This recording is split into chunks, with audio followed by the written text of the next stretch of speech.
Thank you. Thank you, Madam Vice President. The committee invites questions from the members, particularly on the utilization of the previous budget and the proposed allocation for fiscal year 2026. In accordance with the long-standing and respected tradition of the House of Representatives to accord preferential treatment to the minority members, followed by the independent and majority, wala nang majority, in alternating manner. The chair now recognizes the minority. Madam Chair. Yeah.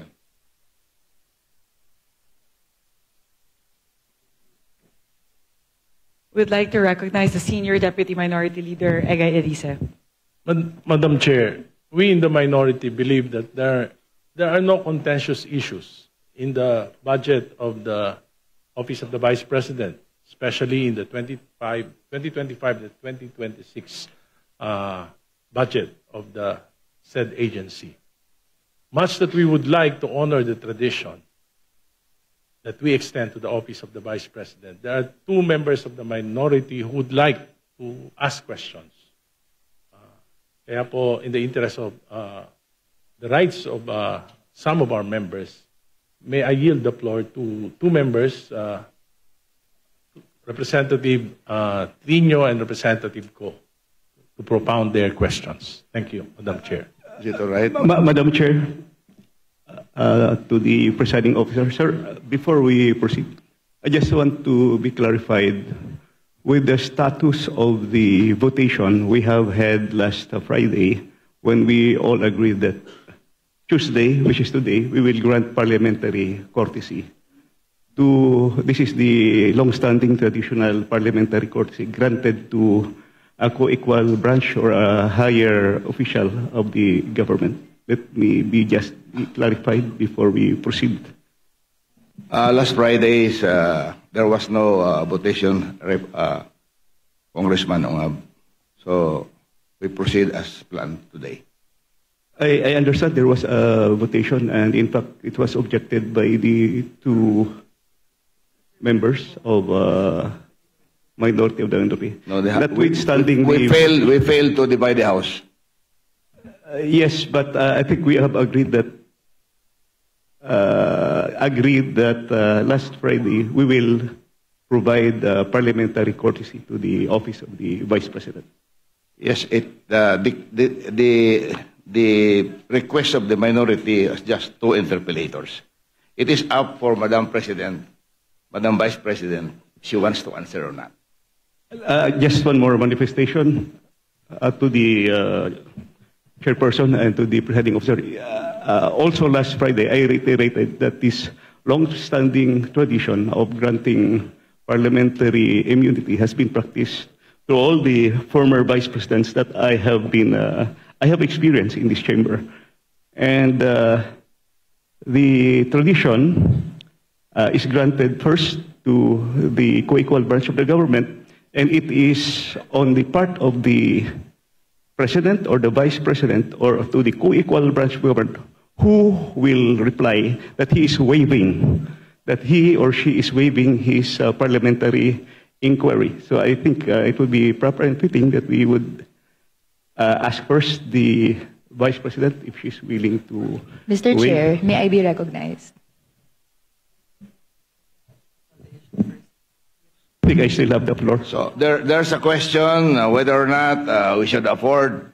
Yes, we have discussed last Friday to afford the second highest position of the land, parliamentary courtesy. But at the request of the minority, they just want to ask, two of the minority members just want to ask questions, and it is the prerogative of the Madam Vice President to answer or not. Is that clear? So that clarifies my question. We will Thank you. be asking the Vice President to answer or not the question. Madam Vice President, can we go ahead? Madam Chair, just an inquiry.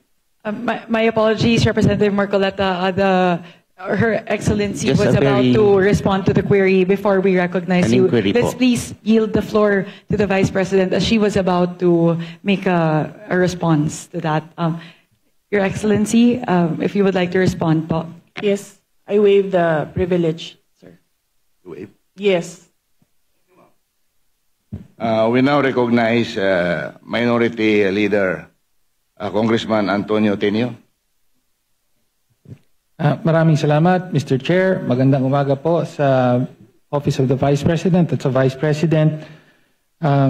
Well, unang tanong po ay kaugnay sa presentation na binigay ng Vice President. Napansin ko po roon na sa budget na 903.4 million for 2025. Bagaman hindi pa po tapos ang taon, ang obligation rate po ay 34.3% lamang at ang disbursement rate ay 66.8%.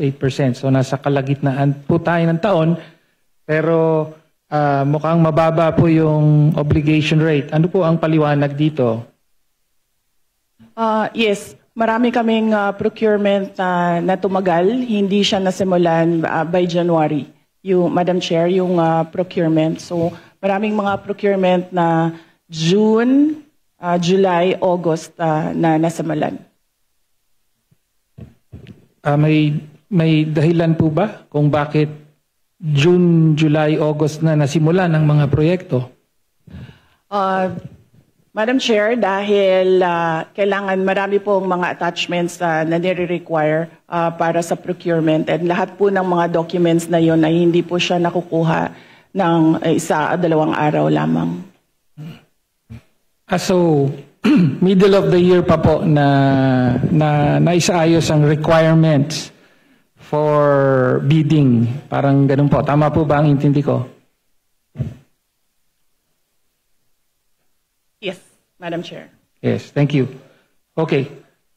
Ngayon, mabalik po tayo sa last August 8, 2024, nag-issue po ng Notice of Disallowance ang COA, Commission on Audit, sa 73.28 million na halaga ng confidential funds for 105 activities supposedly held by the Office of the Vice President from December 13 to December 31.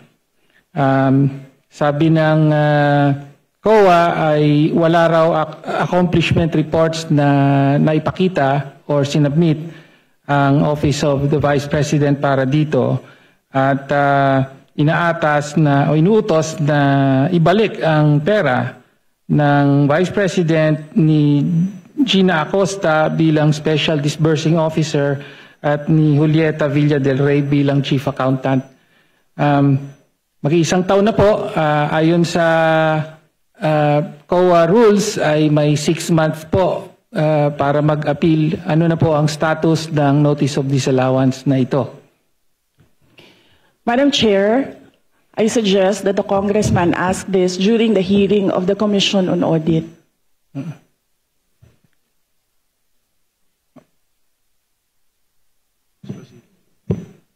Madam Chair, I'm asking the question now from the Office of the Vice President.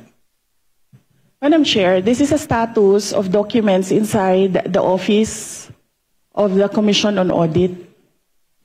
So it has to be the Commission on Audit who will answer what is happening to this Notice of Disallowance. Nagsubmit po ba ng appeal ang Office of the Vice President sa Notice of Disallowance? Kung yung Congressman Tinio, kung ang Notice of Disallowance was rectified by COA, wala na po yun. Pero kung yung Notice of Disallowance ay meron na silang final adjudication, and then merong order yon na final yung Notice of Disallowance. So, for your information, I will check with COA and get the records and give it to you. Thank you. Thank you, Chair. Well, next question po ay kaugnay po sa Notice of Disallowance. Ang sabi po kasi ng COA December 30, yung mga 105 activities na inilunsad dun sa mga dinisilaw na activities ay nangyari between December 13 to December 31. And yet, sa mga nakaraang hearing ay napag-alaman po na December 20 pa po na ilabas ang SARO at na-withdraw yung 125 million. Kaya nga sinasabing nagastos ito in 11 days from December 20 to December 31. So ang tanong lang po natin, ano po ang paliwanag doon sa nakapamahagi na kayo ng mga sinasabing reward money noong December 13 pa lamang samantalang hindi pa po lumalabas ang pera ng confidential funds. Pwede po bang may paliwanag yon? Madam Chair, this is the subject of an impeachment trial, and I would not like to discuss the defense for the impeachment trial. Representative Chair, Pino, wala naman please pong- proceed with the next question. Madam Chair, I would just like to note na wala pong impeachment trial sa kasalukuyan. Madam Chair, in fact, it is archived in the Senate. No? Okay, so next question na po. No? Lumabas din po sa nakaraang mga hearing sa House na nag-submit po ang Office of the Vice President ng 2,670 accomplishment reports at kasama para po sa liquidation ng 500 million pesos worth of confidential funds under the Office of the Vice President. At ayon sa investigasyon ay 1,322 out of 1,992 names in the OVP ARs submitted to the PSA have no birth records. So kasama po dito yung mga pangalang Mary Grace Piatos, Fernando Tempura, meron pang shell joke, no? Kindly wind up your question. Again, pwede po bang mapaliwanag ng Vice Presidente kung bakit ganon ang sinabmit at bakit walang supporting documents ang mga accomplishment reports na ito? Madam Chair, again, first, if the committee would like to ask how the Commission on Audit conducts its audit, I request that all the questions be propounded during the hearing of the Commission on Audit. Second, the subject confidential funds is a matter in impeachment proceedings, which is archived, but there is a pending motion for reconsideration in the Supreme Court. I cannot discuss defense strategy. Number 3, I cannot discuss intelligence operations and cannot explain how intelligence operations are done without compromising national security. Thank you, Madam Chair. My next question. Congressman Tenyo, last question. Opo, last question. Please wind up. Opo. So, napabalita po no na mula July of last year hanggang sa kasalukuyan ay meron pong 13 trips ang Vice President overseas, no? So mula po sa Germany, Japan, Hong Kong, Netherlands, Kuala Lumpur, Malaysia, Australia, South Korea, Kuwait, Paris, at several po sa Netherlands. Umaabot po sa at least 60 days po na on leave ang presidente at marami po pero hindi lahat ay sinasabing personal leave, no? So sa mga trips po na ito, ilan po ang naging personal leave at ilan ang on official duty at magkano po ang total na budget na ginastos ng Office of the Vice President para sa mga official leave at personal leave na nangyari. So Madam the Chair, yes. last question, Madam Vice Yes, President. yes. Madam Chair, may I ask what date do you want me to start with the destinations? July 2024. No pizza daw yun? Kung, Mr. repetitive. Chair, from July 2024, a personal trip to Germany. Okay. Then January 2025, July 24, we'll start? personal trip to Japan, and so on. Yes. We'll start with July 2024. So, number one, under the Civil Service Commission rules, there is no allotted leave for the President and Vice President. We cannot both file a leave. So the only thing that I need when I travel overseas is a travel authority from the Office of the President. All my travels were issued travel authority by the Office of the Vice President. And this implies that all these trips were approved by the Office of the Vice President. So, from July 2024, I went to Germany. In December 2024, I went to Denmark. In January 2025, I went to Japan. In the third and fourth week of January, I went back to Japan. In February of third week and last week of February, I went back to Japan. On March, I went to Hong Kong. On March, I went to the Netherlands. On May, I went to Qatar and the Netherlands. On June, I went to Vietnam, Cambodia, and Malaysia.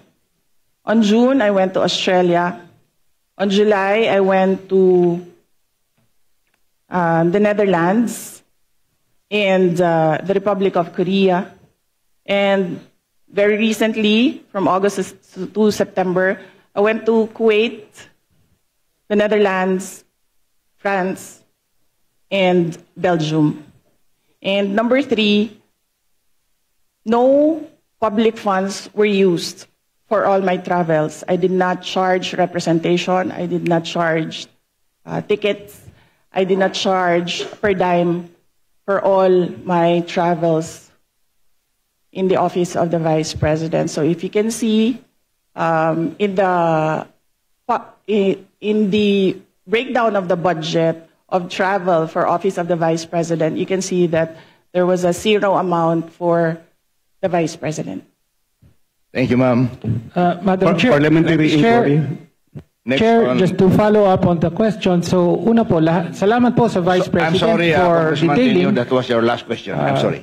Follow up na lang po yung I'm sorry. personal po ba I'm ang lahat sorry. In the at interest of time, we have to proceed. magkano po ang ginastos ng opisina at staff? Kasi totoo po, wala daw ginastos ang Vice I'm Presidente. sorry. Parliamentary Magkano ang ginastos inquiry? I'm ng sorry. staff? I'm sorry. Thank you, Madam Chair. Parliamentary Yes. inquiry. Madam Chair, I thought we're going to accord institutional courtesy to the Office of the Vice President. Bakit po natin binabanatan? Bakit natin tatanungin? It's already settled that we're just giving Mr. Chair, two questions from the minority. Okay? Mr. Chair, hindi po, 5 minutes each. wala pong Opo. binabanatan But dito. does I not take preclude exception the other members to the- from making a Congressman manifestation. Tenyo, sandali I lang. take exception to the use of the term binabanatan. Nagtatanong lang po tayo rito at lihitimo naman po ang mga tanong. Madam Chair. So I ask the congressman Mr. Chair, may we withdraw request the for a comment. suspension of Session the... suspended. I Hearing second suspended. motion.